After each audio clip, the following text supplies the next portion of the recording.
तो यहाँ पे मैं सबसे पहले आपको सी के कुछ बेसिक्स फंडामेंटल्स को समझाऊंगा और सी में किस तरीके से काम कर सकते हैं, इन चीज़ों को आज हम समझेंगे।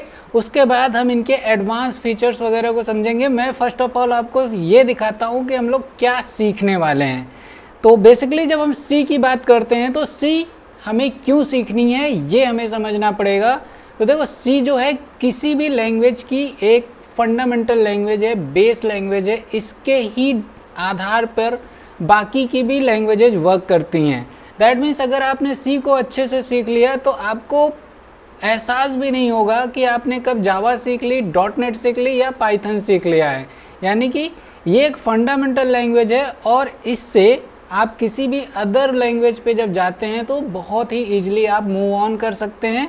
तो इसके कॉन्सेप्ट को बहुत ही डीपली समझना है और आप हमारे साथ बने रहना। देखो, बहुत सारे लोगों को सी डेफिनेटली अभी भी आ रही होगी क्योंकि ये इंटर में भी सिलेबस है। तो जिन लोगों ने वहाँ पे कंप्यूटर लिया होगा उन्हें सी पढ़ाया गया होगा। बट डोंट वेरी, जिन लोगों को अभी कुछ भी नहीं आता है उन्हें मैं यहाँ पे स्टेप वाइज बताऊँगा कि कैसे क्या क्या करना है।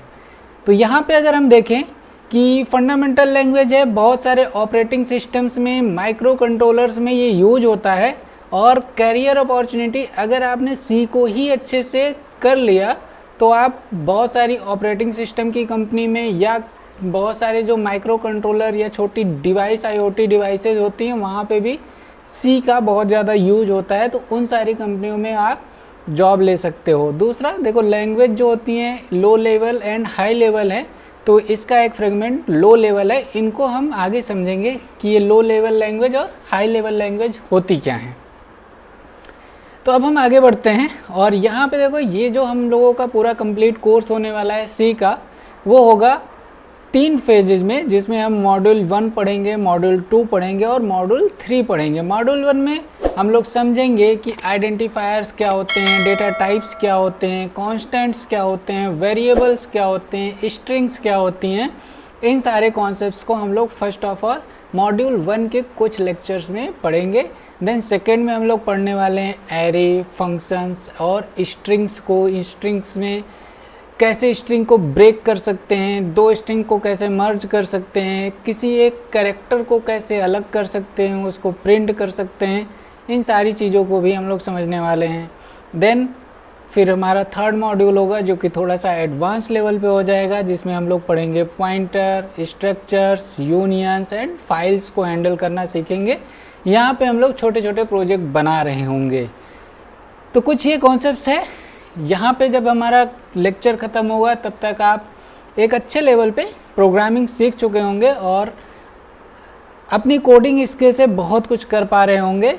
देन मैं आपको इसी का यूज करते हुए अलग प्लेटफॉर्म पे ले चलूँगा। वो आप जिस भी फील्ड में होंगे उस फील्ड से रिलेटेड क्या टेक्नोलॉजी अब आपको नेक्स्ट सीखनी चाहिए, जो आपको फाइनल ईयर में जॉब दिलाने के लिए बहुत ही इंपॉर्टेंट होगी, वो मैं आपको लास्ट में गाइड करूँगा। तो फर्स्ट ऑफ ऑल आते हैं कि अब हमने ये तो समझ लिया कि हम क्या सीखने वाले हैं।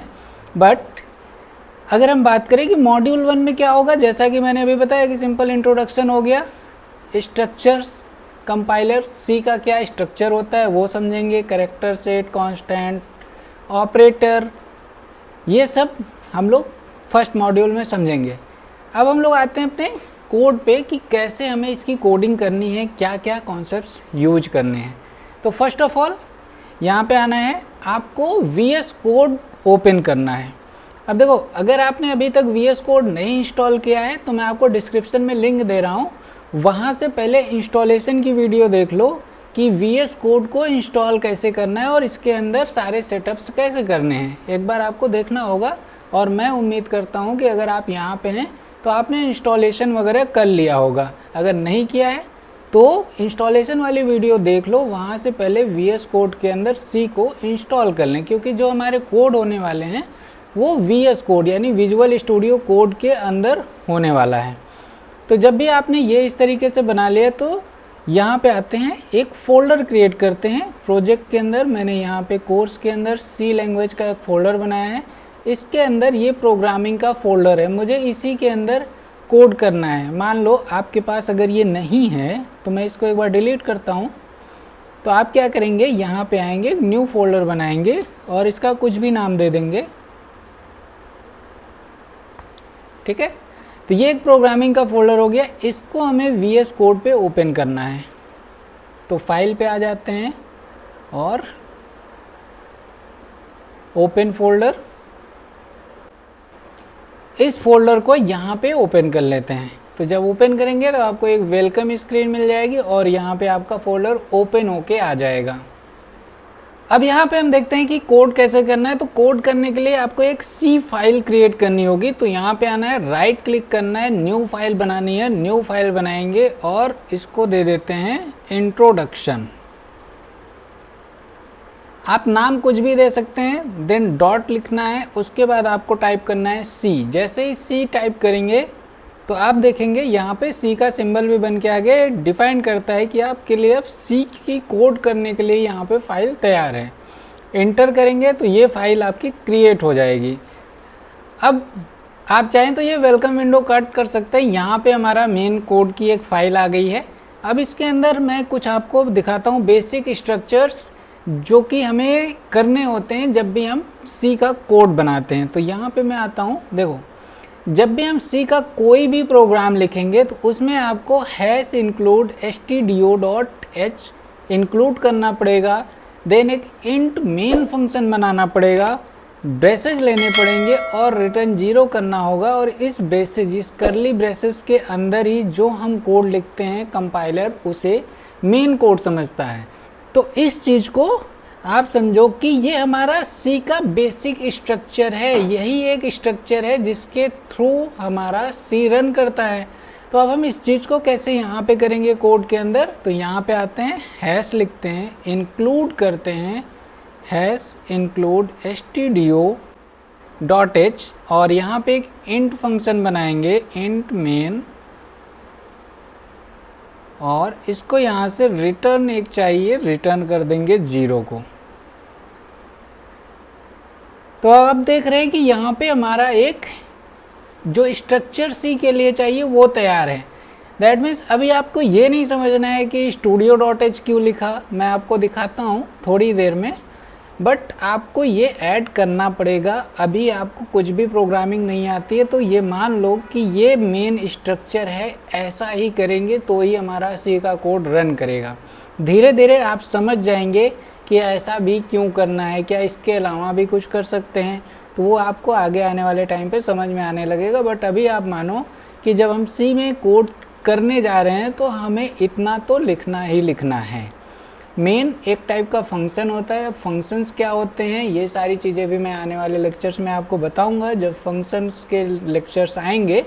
बट अभी ये मानिए कि एक मेन फंक्शन है जिसके अंदर ही हमारा मेन प्रोग्राम रन करने वाला है। तो इसको सेव करते हैं और यहाँ पे जिस तरीके से एक printf लिखा था इस तरीके से आप अपने पे भी यहाँ पे मैं एक printf लिख दे रहा हूँ और इसको रन करा के देखते हैं कि क्या होता है। ये हो गया। अब इसको रन करने के लिए दो तरीके हैं। पहला कि आप राइट क्लिक करें और रन कोड पे क्लिक कर दें तो ये आपका प्रोग्राम रन कर जाएगा।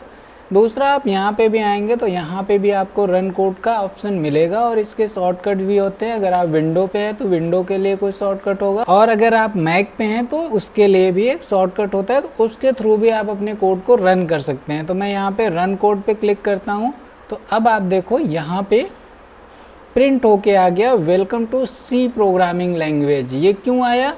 क्योंकि हमने printf में लिख रखा है। अब printf भी एक फंक्शन है।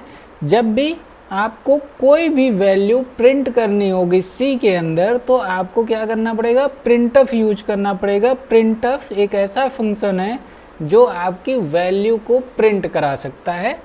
तो सिंपली आउटपुट दिखाने के लिए कि क्या आउटपुट आया उसको स्क्रीन पे डिस्प्ले करने के लिए हमें printf फंक्शन का यूज करना पड़ेगा।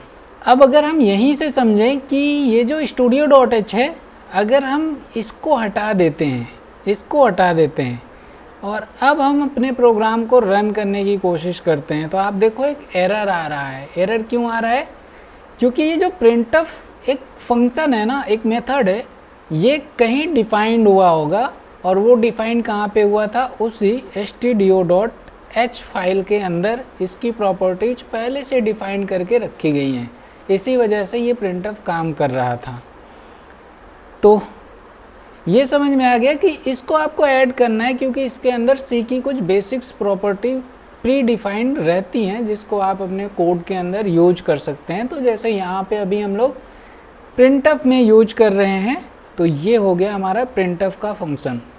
अब इसके अंदर आप मल्टीपल चीज़ें लिखना चाहते हो, जैसे कि मैंने यहाँ पे दे दिया hello world, hello world print किया, और हेलो वर्ल्ड को मुझे दोबारा भी प्रिंट करना है तो मैं इसको सिंपली कॉपी करके पेस्ट कर सकता हूँ। और अगर अब हम रन करेंगे तो अब आप देखो हेलो वर्ल्ड और हेलो वर्ल्ड 2 बार प्रिंट हुआ है। बट यहाँ पे एक कन्फ्यूजन है, आपने तो लाइन को इंटर करके लिखा था, लेकिन ये एक ही साथ में प्रिंट कर दिया और यहाँ पे कोई स्पेस भी नहीं आया। अगर आप देख पा रहे हैं तो वर्ड के साथ हेलो के बीच में कोई भी स्पेस नहीं है, जबकि यहाँ पे इंटर है। तो देखो होता क्या है, सी के अंदर जब आप इंटर यहाँ पे कितना भी रख दो, इसका कोई वैल्यू नहीं है एज ए प्रोग्राम यहाँ पे इसका कोई वैल्यू नहीं है। अभी भी इसका जो रिटर्न आने वाला है वो सेम आने वाला है। मैंने फिर से इसे रन किया, मैं शॉर्टकट से रन कर रहा हूँ इसलिए आपको बार बार नहीं दिख रहा होगा, अदरवाइज मैं इसको यहाँ पे रन कोड के थ्रू भी रन कर सकता हूँ। तो आप देख रहे हैं ना, यहाँ पे कितना भी मैंने इंटर यूज किया और उसका इस पे आउटपुट पे कोई भी डिफरेंस नहीं है। तो ये ऐसा क्यों होता है, क्योंकि आप इसी चीज़ को अगर ऐसा भी लिखते हैं तो भी कोई प्रॉब्लम नहीं है, कंपाइलर इसको भी रन करेगा और इसका भी आउटपुट सेम आएगा है ना। क्यों? क्योंकि यहाँ पे ये जो आप सेमी कोलन यूज करते हैं इसको भी समझते चलते हैं कि हमने यहाँ पे सेमी कोलन क्यों यूज किया। मान लो प्रिंटफ एक फंक्शन है जिसके अंदर हमने जो कुछ भी लिखा वो प्रिंट हो रहा है, तो लास्ट में सेमी कोलन क्यों लगाया।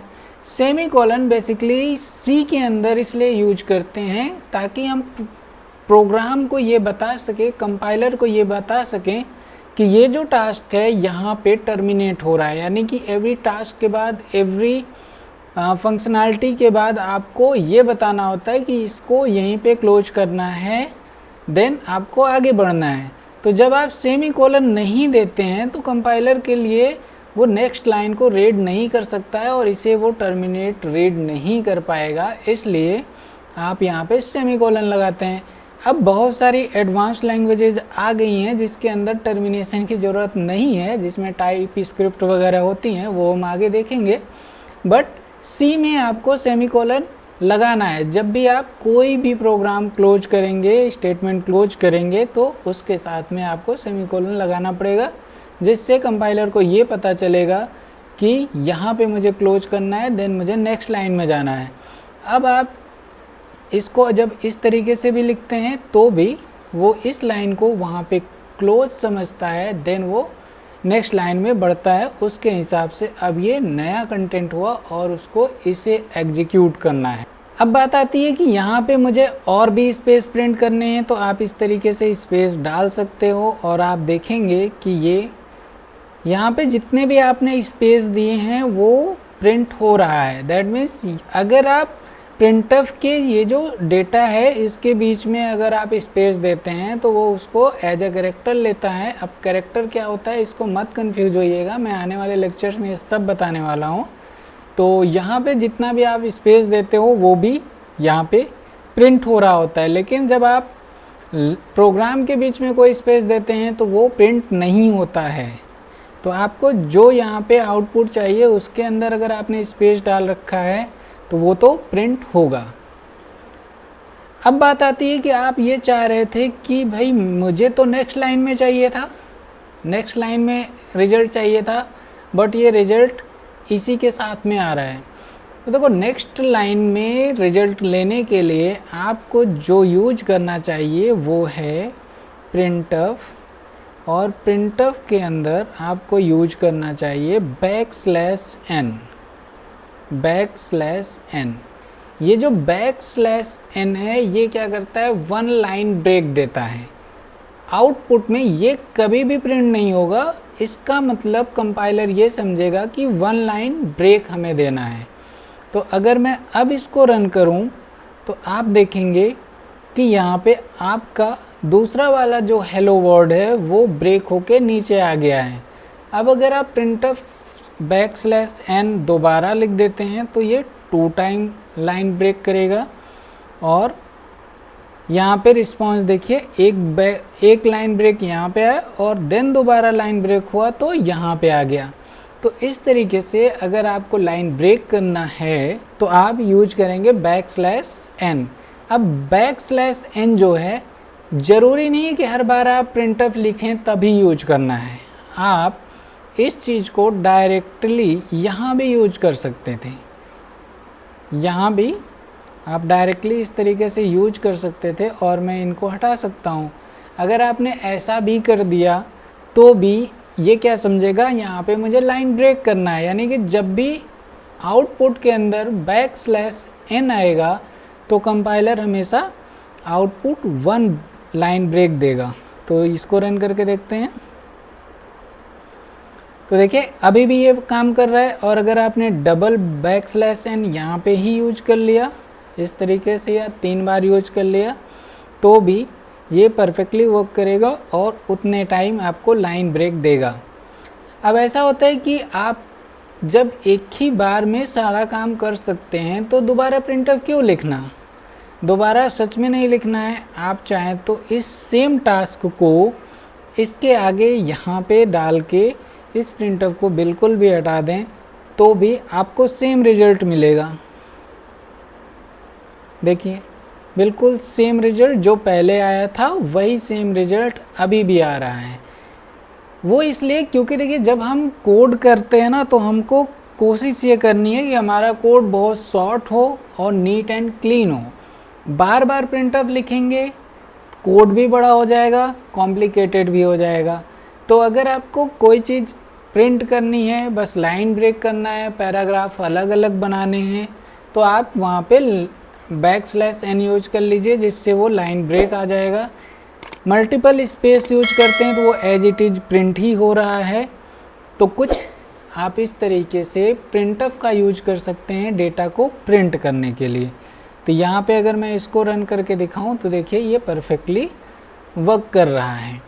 तो आई होप आपको इतना समझ में आया होगा कि सी का स्ट्रक्चर क्या है और इसके अंदर कोई चीज़ हमें प्रिंट करनी है तो कैसे कर सकते हैं।